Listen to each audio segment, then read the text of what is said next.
আছেন আমরা ঠিক কেন এবং কি জন্য এই জায়গাটাতে এই ধরনের মারাত্মক ব্লকেডে অংশগ্রহণ করেছি। আমাদের উদ্দেশ্য একটাই, যে হাদি পুরো বাংলাদেশের মানুষের মন জয় করেছিল, সে হাদির প্রাণ নিয়ে গিয়েছে দুর্বৃত্ত সন্ত্রাসীরা, লীগরা অথবা যারাই হোক, তাদের বিচার, তাদের গ্রেফতার, এই বিষয়ে অন্তর্বর্তীকালীন সরকারের যেই হীন নীরবতা, সেই নীরবতা কাটিয়ে আমাদের বিচারকে আমরা নিশ্চিত করার জন্য এখানে দাঁড়িয়েছি। তার পাশাপাশি আমরা এটাও বলেছি, শুধুমাত্র হাদি ভাই না, এই নারায়ণগঞ্জের সাধারণ শিক্ষার্থীরাও তাদের জীবন নিয়ে আজকে হুমকিতে আছে। এখানেও শিক্ষার্থীদের উপর হামলা করা হয়েছে, এখানেও আমরা প্রশাসনের নীরব ভূমিকা দেখেছি।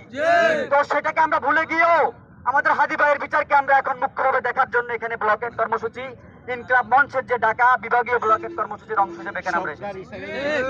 আপনারা সবাই জানেন, এই নারায়ণগঞ্জ কিংবা এই সাইনবোর্ড হলো বাংলাদেশের প্রবেশ মুখ। পুরো দক্ষিণাঞ্চলের প্রবেশ মুখ হলো এই নারায়ণগঞ্জের সাইনবোর্ড অঞ্চল। এখানে যতক্ষণ ব্লকেট কর্মসূচি পালন করা হয়, ঠিক ততক্ষণই মানুষের ভোগান্তির জায়গাটা অনেক দূরে চলে যায়। আমরা দেখেছি, অনেক মানুষ আমাদেরকে বলেছেন, হাদির বিচারের জন্য আমরা ভোগান্তি মেনে নিতে প্রস্তুত।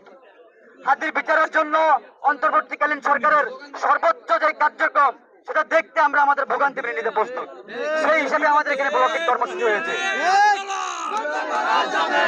পুলিশ দিয়ে আন্দোলন বন্ধ করা যাবে না, প্রশাসন দিয়ে আন্দোলন বন্ধ করা যাবে না, বন্ধ করা যাবে না, পুলিশ দিয়ে আন্দোলন, ইনকিলাব ইনকিলাব জিন্দাবাদ জিন্দাবাদ। আচ্ছা, একটা